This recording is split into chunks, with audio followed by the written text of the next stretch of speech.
Sports. Lots of my gamer friends don't care for sports, which is fine, but sports have always made great analogs for video games. I mean, there's rules, and strategy, and scoring, and of course there's the fantasy of pretending you're one of the players or the coach. Sports are inherently played as games, like a video game. But regardless of how you or I feel about sports games in the nascent days of video gaming were very hit or miss, with most of the popular ones being more on the larger-than-life arcade side of things like Punch-Out! Or NBA Jam, or even Tecmo Bowl. Now there's a handful of sports games on the NES that are actually decent, but none of them are on this cartridge. Let's see what's up.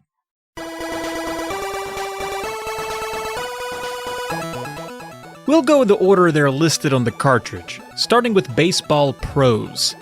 It sucks. You can play single player or two players. I only played with myself because I couldn't think of anyone I hated enough to invite along for this. At first blush, it looks fine. Pitching and bat swinging animations look okay. And that's where the compliments stop. When pitching, as soon as a ball is hit, you can only control the pitcher and sometimes the shortstop. So if a ball is hit toward first base, for example, too bad. You better hope your pitcher is fast enough to get to the ball. If a ball is hit to the outfield, the game doesn't give you control of an outfielder until way too late, so just about every fly ball is out of your reach.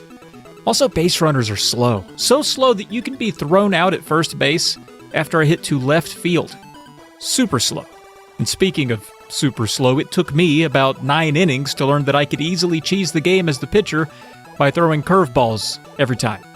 If you're thinking 9 innings is way too late to learn anything in baseball, you're wrong, because games go 10 innings in Baseball Pros, whether you like it or not. Even if you're leading and bat last, it still makes you bat. I don't think the folks who programmed this knew anything about baseball, which kind of makes sense as Codemasters and Comerica are British companies. So when told cricket would be a hard sell in the States, they watched 8 minutes of baseball and did their best. You can't trust the ball's shadow either. In most baseball games, even at the time, the shadow of the ball indicated to you where to be for a pop fly, or you could tell if a ball was hit fair or foul. Not here. The perspective is whack. Even if the shadow shows a ball going foul, the game is programmed to only count how the ball itself is showed on screen, I guess. In other words, this clearly foul ball was a home run, and this happens a lot. All right, I'm going to interrupt myself here real quick because that might have been fair, but it's still not a good game. We got to talk about the teams too. There's 16 teams from around the globe, each with a roster where there was some attempt at geographically appropriate names, like the Moscow Bears. They have an Ivan, and a Boris, and a Mikhail. And the Berlin Brewers have lots of German names. The Paris Concords, some French names. The Mexico City Sombreros have Spanish names. You get it. But then there's the African All-Stars, who have a Nelson, presumably for Nelson Mandela, and a Moses, for, Moses, among other biblical names. Also, the London Royals happen to be the best team in the game. I'm on to you, Codemasters. I don't know what they paid Tetris legend and NES ambassador Thor Ackerland here, but they have our guy quoted as saying, "Quattro Sports is great value and fun. 4 exciting games all on one cartridge. My favorite is baseball. I can choose from 16 teams, use player stats, throw fastballs, slow balls, even curves. Let's play ball." Thor, baby, no. This game might be the worst on the cartridge. What's next?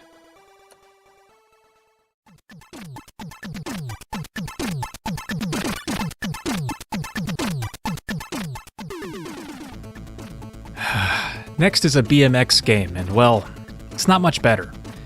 This one is in the spirit of the off-road racing game and Super Sprint, where you control a small vehicle from a top-down view on a single-screen track. I often like games like this, but this one is janky and kinda rude. The controls are really stiff, so good luck making these turns without plastering your bike off one of the walls. I tried braking and just going slow, and I tried going fast, and eventually I just tried going in reverse so I could take my frustrations out on the other racers. I couldn't really get the hang of it to where I could confidently complete successive laps without a wreck. Not to mention, there's a time limit, so you can't be too careful or you'll run out of time. Why does a racing game also have a time limit? The game does give you the option of 3 different difficulty levels, each one offering a different track setting, so there is a little variety here, and 2 players might make this game more fun by 5%, but that's still going to leave the fun factor well below the threshold of worth it. Also, the sound, at least on my cartridge, was wild. During the races, there's no music, just little bits of static that I guess coincided with the bikes doing something? I don't know, but it wasn't fun to listen to. The menu music is fine, but there's not even bike sounds for the races or the sound of engines or even a crowd. It's just this. What is that? What's next?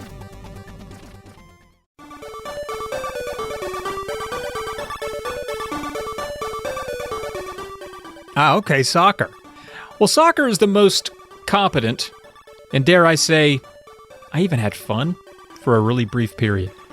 You can choose from a handful of different soccer-friendly nations to play as, and then it's off to the pitch. It's pretty fast-paced, and your team's AI is, I'll say, decent, at least in the sense that they get into position rather easily and make it so that passing the ball up and down the field feels natural. Stealing the ball from the opponent is probably a little too easy, but getting off shots and completing passes and assists can feel good here. The opponent AI can be a bit mind-blowing at times, but if this game were any better than I described, then I would be suspicious as to why it's even on this cartridge. It's just good enough for a compilation cartridge that 18 people play. The penalty kick graphics and animations are way better than they have any right to be. Again, there's no music during the game, but at least there's sound effects and even some crowd noise if you score.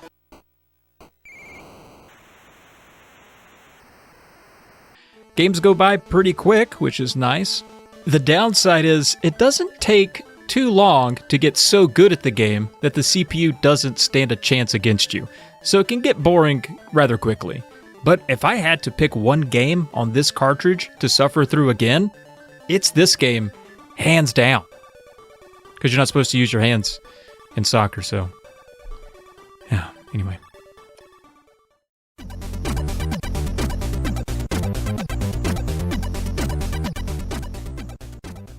And then lastly, tennis. Now, I generally like tennis video games, at least for a little bit.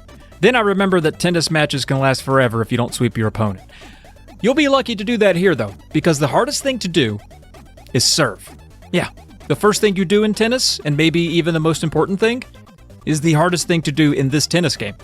Ideally in tennis, you want to toss up the ball and whack it while it's in the air above your head. You've seen tennis, you get it. In this game, it took me a very long time to learn that the ball has to be basically even with your face before you can connect on a good serve. Chiropractors absolutely love this form. Unlike baseball, tennis actually seems to follow the rules well enough. Ins and outs, loves and aces, all that seemed accurate. You can play with a partner, which I didn't do, but I imagine could be pretty fun. You can select the game speed as well as the match length, so if you don't want to spend all day playing tennis, you can opt for a short match, which I think is just winning a single set. It's not great, and if it were a standalone game, I'd consider it pretty bad. But you compare it to some of the others on this cartridge, and it comes out with the thrilling accolade of not being the worst. Gosh, and just look at this idiot.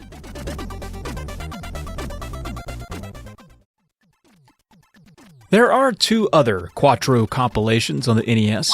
One that I've already covered is Quattro Adventures, which is an old video.